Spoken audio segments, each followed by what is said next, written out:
അറിവിൻ്റെയും ജ്ഞാനത്തിൻ്റെയും വിനയത്തിൻ്റെയും കൊടുമുടി കയറിയ കുട്ടികളോടുള്ള അടങ്ങാത്ത വാത്സല്യത്തിൻ്റെയും നിറകുടം ഡോക്ടർ APJ അബ്ദുൽ കലാം.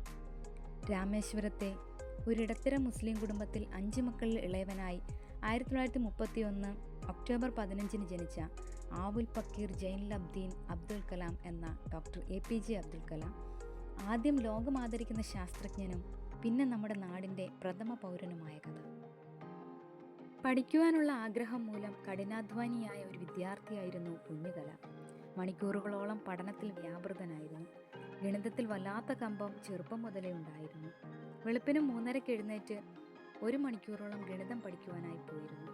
പിന്നീട് പള്ളിയിലെ പ്രഭാത പ്രാർത്ഥനയ്ക്ക് ശേഷം റെയിൽവേ സ്റ്റേഷനിലെത്തി 6 മണിയുടെ ട്രെയിനിൽ വരുന്ന പത്രം ശേഖരിച്ച് രാമേശ്വരത്തെ തെരുവുകളിൽ പത്രം വിതരണം ചെയ്തിരുന്നു. പഠനത്തിനാവശ്യമായ സാമ്പത്തികം പത്രവിതരണത്തിലൂടെ താൻ ചെറുപ്രായത്തിൽ തന്നെ കണ്ടെത്തിയിരുന്നു.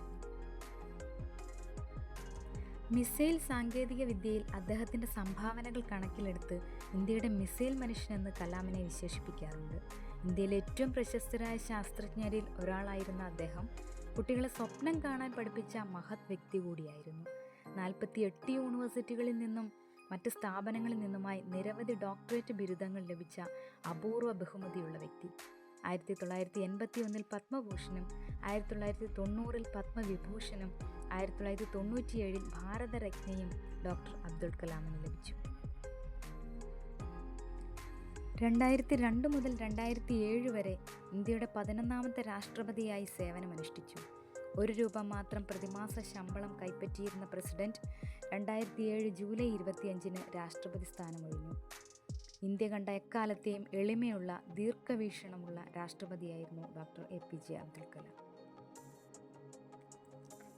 ഇന്ത്യയുടെ ഭാവി യുവജനങ്ങളുടെ കൈകളിലാണെന്ന് ഉറച്ചു വിശ്വസിക്കുകയും അതുപോലെ യുവത്വത്തിൻ്റെ മുന്നേറ്റത്തിന് വേണ്ടി നിലനിൽക്കുകയും ചെയ്ത ഡോക്ടർ കലാം ഇമെയിലിൽ എല്ലായ്പ്പോഴും സജീവമായിരുന്നുകൊണ്ട് ആളുകളുമായി, പ്രത്യേകിച്ച് വിദ്യാർത്ഥികളുമായി നിരന്തരം സംവാദിച്ചു കൊണ്ടിരുന്നു.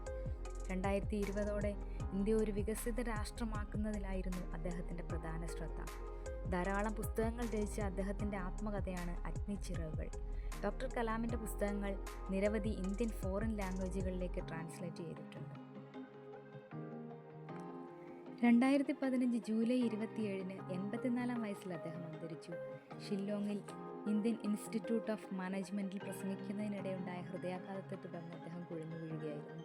ഉടനെ അടുത്തുള്ള ബദനി ഹോസ്പിറ്റലിൽ എത്തിച്ചെങ്കിലും അദ്ദേഹത്തെ രക്ഷിക്കാനായില്ല. ഡോക്ടർ കലാമിൻ്റെ പ്രസിദ്ധമായ ഉദ്ധരണി പറഞ്ഞുകൊണ്ട് നിർത്തട്ടെ.